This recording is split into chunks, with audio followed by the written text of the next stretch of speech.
नमस्कार, मैं हूं रोहित खन्ना और आप देख रहे हैं हमारा चैनल प्रॉपर्टी अपडेट्स। और प्रॉपर्टी अपडेट्स में आज फिर मैं खड़ा हूं sector 127 Shivalik city new Swaraj enclave. New Swaraj enclave जो है वो शिवालिक सिटी के साथ जो एक एरिया डेवलप हुआ था स्वराज इनक्लेव, वो ऑलमोस्ट वहां पे बस चुका है पूरा। उसके बिल्कुल साथ में ये एक नया एरिया जो प्लॉट कटे थे वो न्यू स्वराज इनक्लेव के रूप में डेवलप हुआ है। और इसकी कनेक्टिविटी के बारे में थोड़ा सा मैं आपको बताऊं तो इसकी कनेक्टिविटी यहाँ से लांड्रा रोड आपको बहुत नज़दीक पड़ जाएगी, मात्र 1 किलोमीटर। यहाँ से एयरपोर्ट रोड जो है वो भी आपको काफ़ी नज़दीक पड़ जाएगी। आप समझ लीजिए तकरीबन 2-2.5 किलोमीटर में एयरपोर्ट रोड पहुँच जाएंगे और नेशनल हाईवे पे भी आप 1 से 1.5 किलोमीटर में पहुँच जाएंगे। कनेक्टिविटी अच्छी है।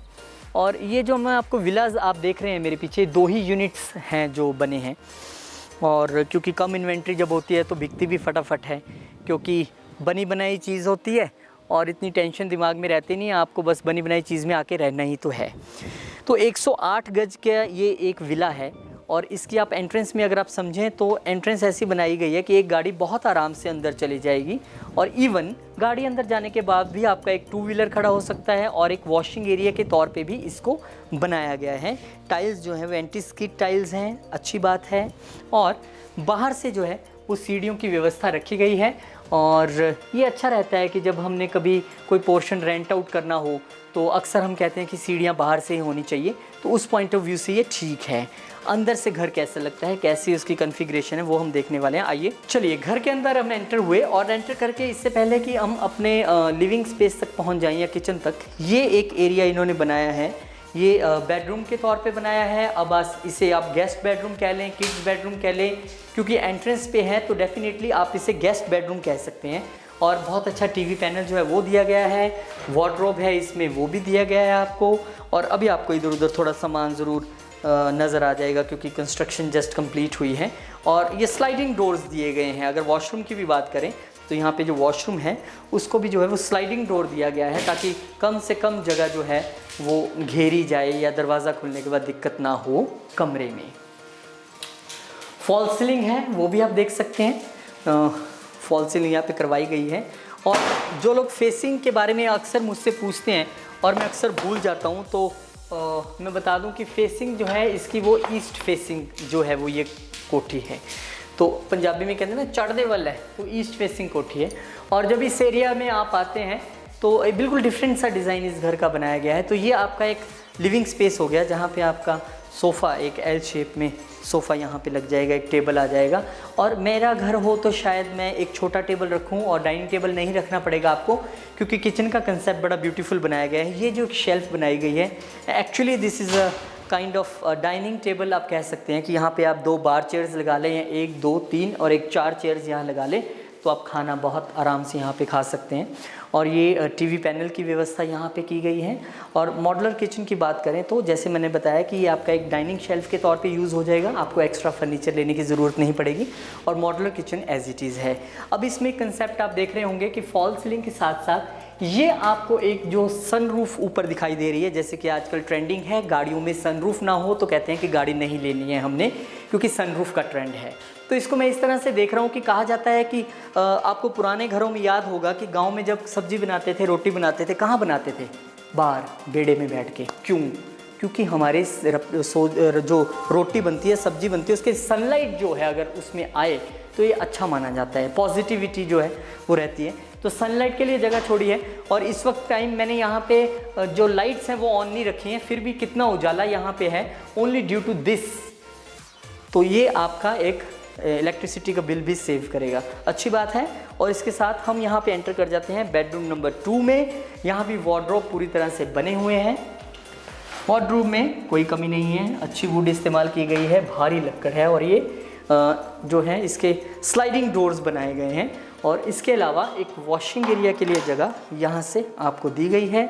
पीछे आपका यहाँ पे वॉशिंग एरिया भी बनाया गया है, जो कि एक अच्छा स्पेस है। मतलब कि अगर हम वॉशिंग मशीन वगैरह लगा दें उसके बावजूद अगर आप एक कपड़ों का स्टैंड वैंड रखना चाहें तो बहुत आराम से आप रख सकते हैं। फॉल सीलिंग यहाँ भी हुई पड़ी है। ये एक अच्छी बात है कि फॉल सीलिंग का आजकल ज़माना है, ट्रेंड है, तो हर बंदा ढूंढता है, तो ऐसा नहीं है कि नहीं की गई है। फॉल सीलिंग है यहाँ पे भी।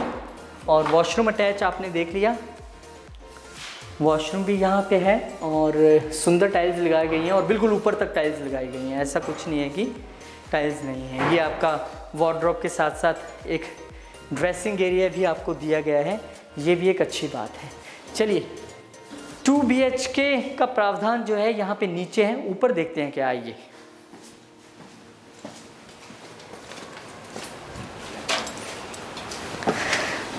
सीढ़ियों की बात करें तो सीढ़ियों में भी इन्होंने टाइल्स लगाई हैं और यहाँ ये जो सीढ़ियों के आसपास जो जगह रहती है अक्सर वहाँ पे बिल्डर कुछ नहीं करते, वहाँ भी आपको टाइल्स लगा के दी गई हैं। क्योंकि बाहर का एरिया ऐसा होता है कि अक्सर दुनिया के देखने के लिए बाहर का एरिया होता है और वो जल्दी वाइट वॉश गंदा हो गया, फिर पेंट कराओ, फिर ये डिस्टेम्पर वो डिस्टेम्पर।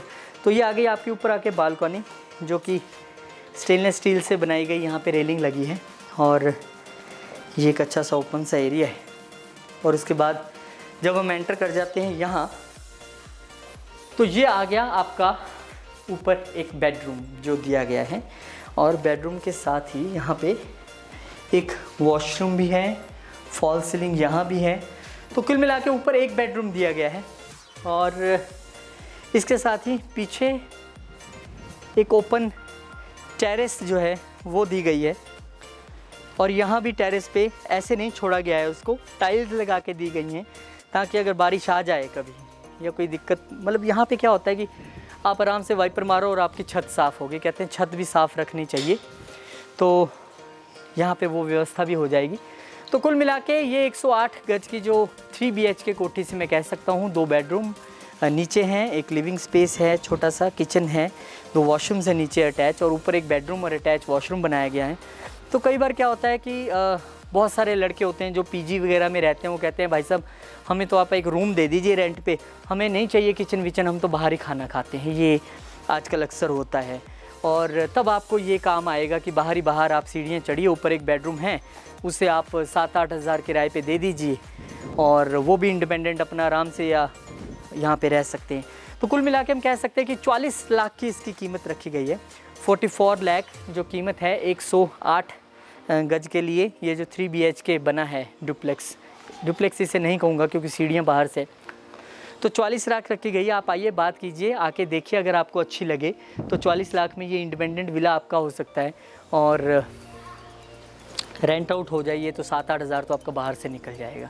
तो ये अच्छी बात है। मुझे उम्मीद है कि ये वीडियो भी आपको पसंद आया होगा और मुझे उम्मीद है कि मैं आपको एक और अच्छी प्रॉपर्टी दिखाने में कामयाब रहा हूँ। देखिए कई बार हम कहीं से गुजर रहे होते हैं, जाते हैं, तो हम किसी का घर देखते हैं, हम कहते हैं यार क्या आलीशान घर है यार, मज़ा आ गया, काश ये मेरा होता। और कई बार हम कहीं से गुजरते हैं और किसी का घर देखते हैं, यार ये यहाँ पे कैसे रह रहा है, यहाँ तो रहना बड़ा मुश्किल है।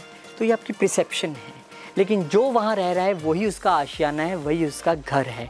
हम कंपैरिजन नहीं कर सकते। So don't compare anything. अपने बजट के हिसाब से आप देखिए कि मुझे कहाँ सूट करेगा, मेरा ऑफिस कहाँ से नज़दीक है, मेरे बच्चों का स्कूल कहाँ से नज़दीक है, 40-45 लाख में मैं क्या ले सकता हूँ। ऐसे कंपैरिजन करके काम बनता है, किसी का घर देख के अपना घर नहीं कंपेयर होता कभी भी।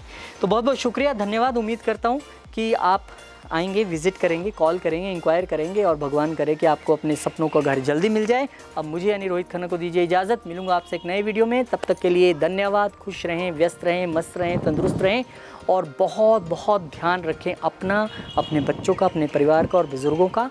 कोविड-19 से हमें इसे हराना है। धन्यवाद।